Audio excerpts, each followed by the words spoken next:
चलिए गाथा पढ़ते हैं। गाथा में अर्थ दिया हुआ है। गाथा 387। भंगा एके कापुण णंसय खविद चौसुठाणेषु विदयतुर्येषु दोद्दो भंगातिथयरहीणेषु। और ये जो सत्वे स्थान बने इतनी सारी पंक्तियां क्रम से करके, तो वो कह रहे हैं कि भंगा एक एक का, सारे स्थानों में एक एक भंग होते हैं। और णंसयक खविद चौसु, जो नपुंसक वेद का क्षपणा होती है, ऐसे चौसु ठाणेसु, 4 स्थान जो है, जो ये अपन ने कॉलम किया था ना -1 वाला पहला कॉलम, ऐसा है उन 4 स्थानों में विदीय तुरीयेसु, द्वितीय में और तुरीयेसु यानी चतुर्थ में, चौथे में दो दो भंगा, वहां एक एक भंग की बजाय दो दो भंग होते हैं। तिथयर हीणेसु, किन स्थितियों में? जहां तीर्थंकर प्रकृति नहीं है, ऐसे उस द्वितीय और चतुर्थ पंक्ति में नपुंसक वेद की छपना वाले स्थान में दो दो भंग हैं, एक एक भंग नहीं है। तो कुल मिला के भंग हो गए 38। ऐसा यहाँ पर अर्थ दिया है ना। तो ये आपको बता दिया है। अब ये क्यों होता है, इसी को आचार्य स्वयं गाथा में कह रहे हैं। 388। थी पुरुषोदय चढ़िदे पूवम संढम खवेदि थी अथि संढसुदये पूवम थी खविदम संढमथिति। थी पुरुष उदय चढ़िदे, स्त्री और पुरुष के उदय से चढ़ित इन्हें शपक श्रेणी पर जो आरोहण करता है, उसके पूर्वम पहले संढम खवेदी, नपुंसक वेद का क्षय होता है। थी अथी, थी का क्या होता है? अथी। पहले क्या पढ़ा था अपन ने? अथी। ये क्या है? अथी। अस्ति नास्ति फिर एक गाथा में पढ़ा था, सी अथी नथी। ये क्या है? स्यादवाद। स्यात अस्ति स्यात नास्ति, स्यात अस्ति नास्ति, स्यात अवक्तव्य। क्या गजब भंग है। 4 पढ़ लो, आपकी जिंदगी सुधर जाएगी। मैंने अरे आपको काम दे रखा है, क्या लिखा था आपने काम? अनेकांत। भैया लोगों, अनेकांत पढ़ना जीवन में जाकर के, नहीं तो जिन धर्म का मर्म समझ में नहीं आएगा। अनेकांत को पढ़ना समझना कंपलसरी है। उसके बिना आपको देखने की जो बुद्धि है, विजन है, वो बहुत छोटा सा रहेगा। 2-3 बातों में उलझ करके रह जाओगे।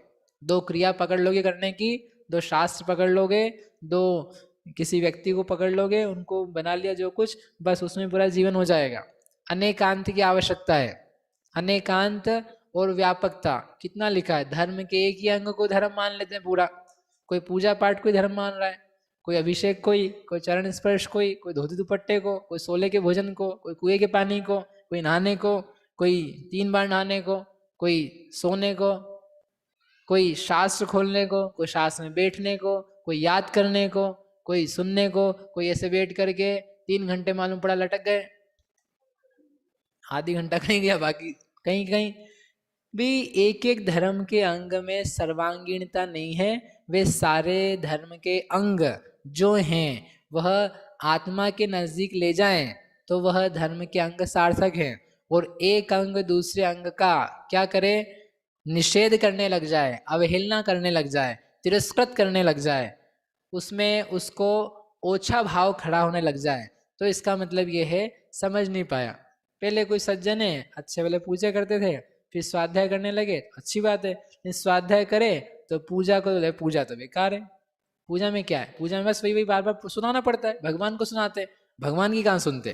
तो अपन क्या करते हैं? हम भगवान को सुनाते नहीं है, सुनते हैं। दिन भर 4-6 घंटा 8 घंटा स्वाध्याय स्वाध्याय स्वाध्याय, अच्छी बात है स्वाध्याय करना, लेकिन पूजा अर्चना, भक्ति, परिणाम की निर्मलता, स्तुति, उसकी क्या जरूरत है? उसकी जरूरत नहीं लग रही है आपको। इसका मतलब यह है कठोर परिणामी हो, कृतज्ञता नहीं है, बहुत दूर हो, ज्ञान प्राप्त कर रहे हो लेकिन भीगे नहीं हो, जिसने दिया है उसके प्रति ग्रेटिट्यूड भी नहीं है, उनका स्वरूप भी जाना नहीं है, जानते तो खूब हृदय से अच्छे से उछलते हुए परिणाम आते। जो जो पढ़ रहे हो सारा उसमें उपकार दिखाई देता, वो नहीं होते देते कैसे, मिलता कैसे।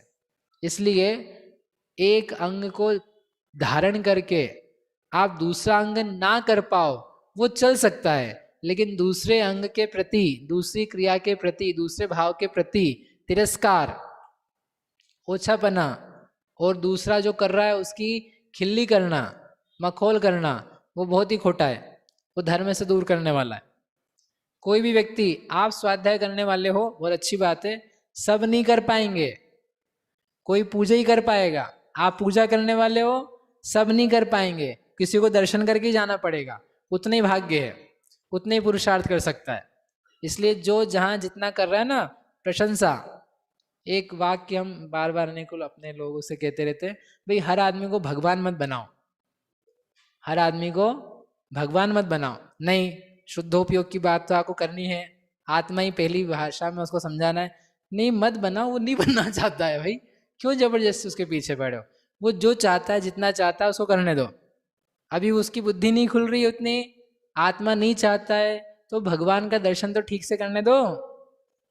समझ में ही बात, ये बहुत क्या बोलूं, मार्मिक है मेरे दृष्टिकोण से तो, क्योंकि सब लोग बनने के लायक नहीं हो पाते हैं एक ही साथ। धीरे धीरे धीरे करके क्या होता है, सोपान चढ़ा जाता है। इसलिए जो जहाँ जितना उत्तम कार्य कर रहा है वो उतना अच्छा है। आगे बढ़ाने के लिए आप प्रेरणा करो, भैया इतना कर रहे हो, इससे आगे और बढ़ो। पूरा मार्ग जब तक सिद्ध नहीं हो जाते हो तब तक मार्ग ऐसे ही है कि आप इतना करें, बहुत अच्छा, अब ये थोड़ा और करो। पहली प्रतिमा हुई, बहुत अच्छा, लेकिन दूसरी करो, दूसरी हो गई, आगे करो।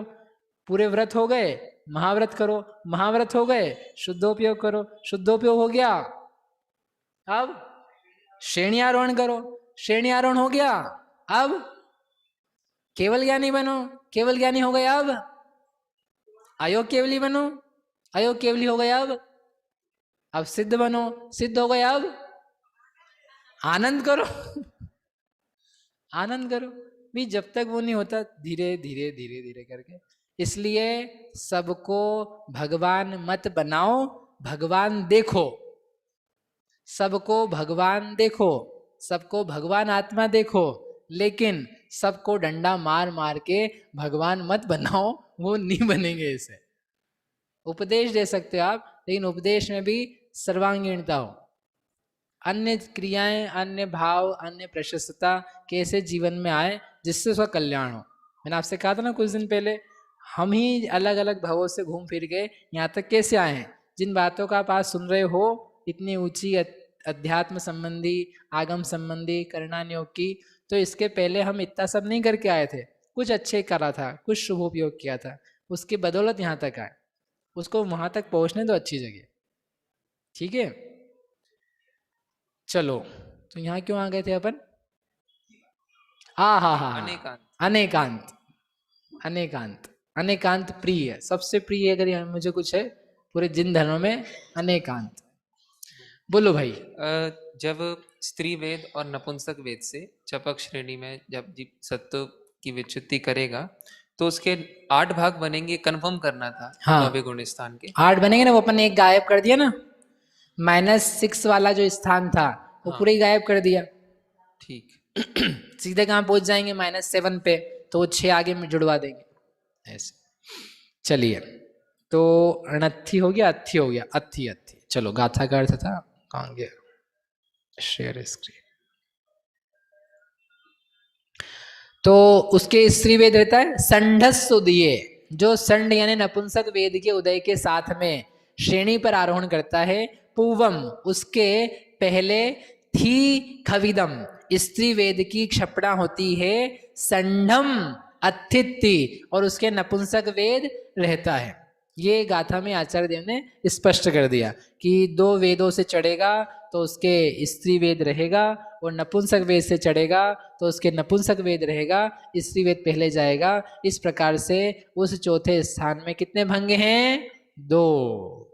दो दो भंग, एक नीचे एक दो का मिलाएंगे तो कुल मिलाकर के 2 भंग होते हैं। इस प्रकार से कुल भंग हो गए हैं आपके पास 38। प्रश्न है, चारों पंक्ति में एक एक बढ़ना चाहिए था तो 4 हो जाते बढ़ करके, लेकिन नहीं, पॉसिबल नहीं है। आप जानते ही हो सब रीजन। इस प्रकार से नवा गुण स्थान उसके कुल सत्व स्थान हो गए 60। 38 36 हुए उपशमक के, अरे नहीं, 24 हुए उपशमक के और 36 हुए शपक के, तो कुल मिला के हुए 60 सत्व स्थान। और जो भंग हैं वो भंग बनेंगे 24 36 प्लस 2 यानी 60 प्लस 2 62। इस प्रकार ये नवा गुण स्थान पूरा हो गया। चलो भैया। चलें आगे। हाँ, एक मिनट। ये 112 में अपन 2 भंग लिए। नपुंसक वेदी जब शपक श्रेणी पे चढ़ता है तो पहले स्त्री वेद जाता है, फिर बाद में नपुंसक वेद जाता है। इसका क्या रीजन है कि नपुंसक वेद का शब्द ज्यादा रहता है क्या, उसका सत्व, ऐसा कुछ? नहीं, नपुंस पहले बताया था, नपुंसक वेद और स्त्री वेद हाँ। से जब श्रेणी चढ़े तो उनका सवेद भाग समान है। अच्छा। ठीक है, तो सवेद भाग समान है तो नपुंसक वेद का उदय लंबे समय तक चलेगा। हाँ हाँ, जब चलेगा तो उसकी छपना नहीं हो सकती है, क्योंकि उदय के लिए सत्ता चाहिए, बराबर है। तो वो चलता जाएगा। हाँ, तो हाँ। पहले वो स्त्री वेद छपा दे और फिर अंतिम समय में नपुंसक वेद की छपना कर दे।